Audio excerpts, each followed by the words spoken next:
So I want to talk about the link between worker productivity and worker compensation, which is highly tied to inequality, which is, in my opinion, the root of a lot of problems that we have in the world, in that we're making more stuff than ever before, but only a few people are getting it, and the other people are mad about it, and it's causing a lot of problems, to oversimplify a little bit.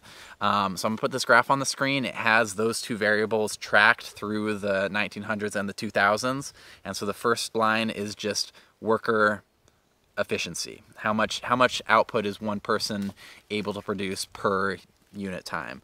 And as you can see, it's increased pretty steadily through that entire time period, which makes sense because as civilization marches forward and as technologies improve and as manufacturing techniques develop, people are able to make more stuff. We are using tractors today and not, plowing the fields with rocks tied to sticks. There's more stuff out there, which is great. And if you look at the second line, which is worker wages, worker compensation, it also increased in concert with worker productivity increasing, at least until the mid-1970s, which meant that up until the 70s, as people produced more stuff, as the economic pie increased and grew, the people producing that economic pie were able to get a proportional increase in the size of their slice, meaning that effectively the American ideal of working hard and getting your fair share and able to make a life for yourself was in place, and that was great. But then in the 1980s, especially, or starting in the 70s, that switched and the line stagnated for worker wages, meaning that even though technologies continue to improve, all the gains from that technology went to a select group of people and not to the workers themselves. And so the reason that happened is because we switched from the New Deal period, which was focused on the demand side of economics and was characterized by strong labor unions, collective bargaining, a focus on working people getting the compensation that they are getting compensated properly for the things that they produce through their labor, to what's called supply side economics, or Reaganomics, or trickle-down economics, which just says that rather than focus on demand, which we did before, and you'd focus on demand by giving people money to spend, which increases demand as they demand more commodities and foods and things to survive, we're going to focus on supplies, or on supply side economics. We're going to focus on making sure that business is able to supply us with as much knickknacks and garbage as we could possibly ever want. And then that additional wealth is going to trickle down to the rest of society, so the theory goes. And so the way that supply was stimulated is, first of all, we're going to cut worker wages, which we've seen in that graph, which means that they'll have more money to produce stuff. And we're also going to, pass trade deals and make it more easy to, produce things overseas and then re-import it back into the U.S. to sell us knickknacks made in Vietnam and China and Mexico. We're going to cut corporate tax rates so that they have more money to produce stuff so they can stimulate the economy and help everybody out. And so that's the new focus. And it did have an effect. It had an effect of effectively redistributing wealth from, or taking the wealth from the people that used to get compensated for the growing economic pie and giving that to a very small number of people on the very top. And so I know it's become redundant at this point after Occupy Wall Street and the Bernie Sanders campaign and the memes of millennials online, but 90% of the new wealth has gone to the top 1% of the population since the economic crash, plus or minus. Top 1% owns more wealth than the bottom 90% overall. The bottom 40% of Americans have no wealth. The richest guy on earth, or the richest 8 people on earth, have more wealth than the bottom half of the population of the earth.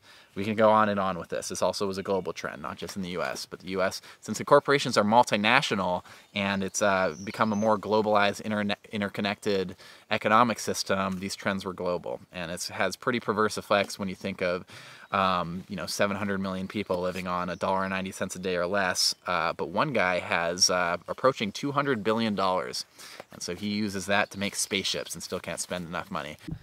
And so in addition to increasing that economic inequality by giving the growth in the economy not to wages for people, but exclusively or almost exclusively to, you know, CEOs and wealthy investors and the richest people in society. In addition to that, the shift to supply side economics in concert with the deregulation that occurred at the same time in the name of helping industry produce more so that it could trickle down to the people, that also led to recessions and economic crises. And the reason for that is actually pretty obvious, and I think that if any of us think about it for a little bit, we could find the reason ourselves.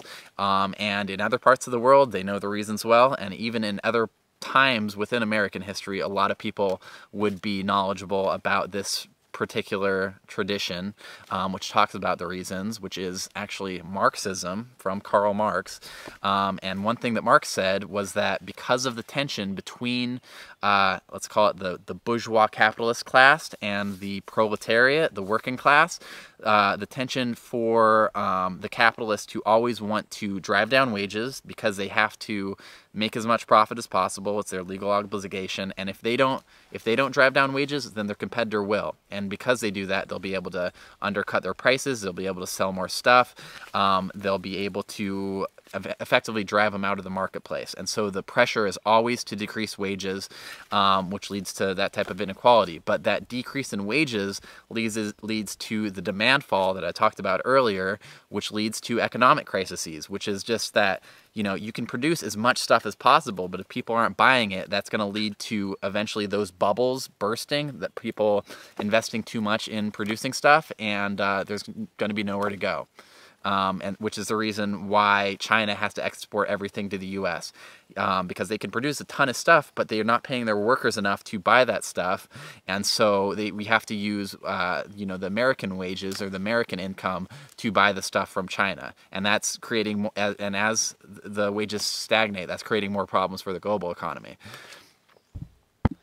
And so there's a tendency for the wealthiest people in society to look at the economic trends, which are disconcerting in terms of rising poverty, rising inequality, lowered worker wages, and blame those things on the people suffering from them themselves, and to say that it's just individual choices and individual behavior and, you know, moral decay that has led to people not valuing hard work, which has led to you know, society crumbling around us, and that's what explains what's wrong with the economy.